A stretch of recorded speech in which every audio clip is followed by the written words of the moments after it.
Dear students, in last lecture we have studied the meaning and characteristics of organizing.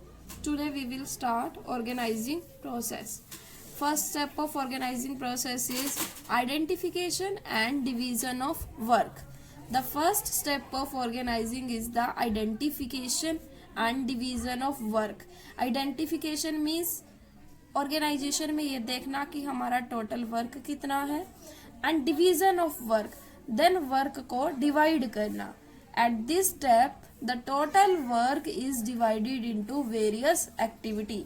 इस स्टेप में total work को activities means small parts में divide किया जाता है ताकि इंडिविजुअल को एक पर्टिकुलर वर्क असाइन किया जा सके जिससे वो पर्सन उस वर्क को करते करते स्पेशलाइज हो जाए. For example, in a bank every individual is assigned a job.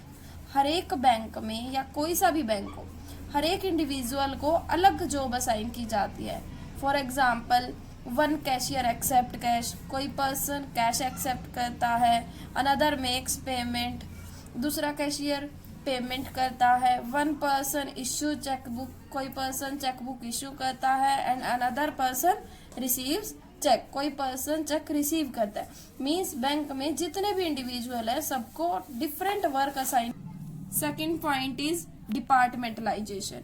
After division of work the next step of organising process is departmentalisation of activities. Work को डिवाइड करने के बाद जो नेक्स्ट स्टेप है इस प्रोसेस का वो है डिपार्टमेंटलाइजेशन ऑफ एक्टिविटीज. एक्टिविटीज को डिपार्टमेंटलाइज करना मींस सिमिलर नेचर की एक्टिविटीज को ग्रुपिंग करना and then assign to a particular department. Then जो भी हमने एक्टिविटीज को ग्रुपिंग किया है उसको एक पर्टिकुलर डिपार्टमेंट असाइन करना.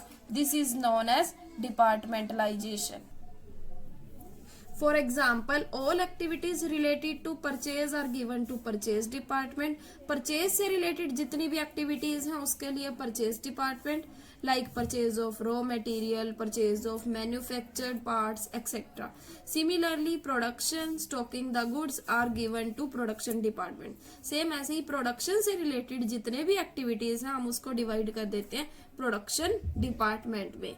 जो हमारा डिपार्टमेंटलाइजेशन होता है वो दो टाइप के होता है, एक फंक्शन के बेस्ड पर और एक प्रोडक्ट के बेस्ड पर. फंक्शन के बेस्ड पर डिपार्टमेंटलाइजेशन कैसे होता है, like purchase department, production department, finance department. And product के बेस पर जैसे हमारे ऑर्गेनाइजेशन में टू प्रोडक्ट्स है, एक केमिकल प्रोडक्ट है और एक टेक्सटाइल प्रोडक्ट. तो केमिकल प्रोडक्ट का अलग डिपार्टमेंट होगा और टेक्सटाइल डिपार्टमेंट का अलग डिपार्टमेंट होगा. This is known as departmentalisation. Next point is assignment of duties. After departmentalisation each individual post is decided. Departmentalisation के बाद हर एक इंडिविजुअल को उसकी पोस्ट असाइन की जाती है. For example, purchase manager will be given the task of purchasing goods. Example हम लेते हैं, परचेज मैनेजर को क्या काम दिया जाएगा, गुड्स परचेज करने से रिलेटेड जितना भी काम है वो परचेज मैनेजर को दिया जाएगा. सेम ऐसे ही sale manager will be given the task of sale of goods and advertisement. Goods को सेल करने से रिलेटेड और एडवर्टाइजमेंट से रिलेटेड जितना भी वर्क है हम किसको देंगे, सेल मैनेजर को.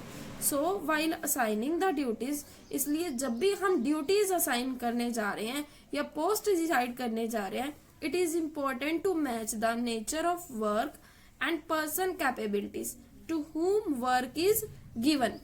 ये जरूरी है हमारा वर्क का नेचर को पर्सन की कैपेबिलिटी से मैच करना.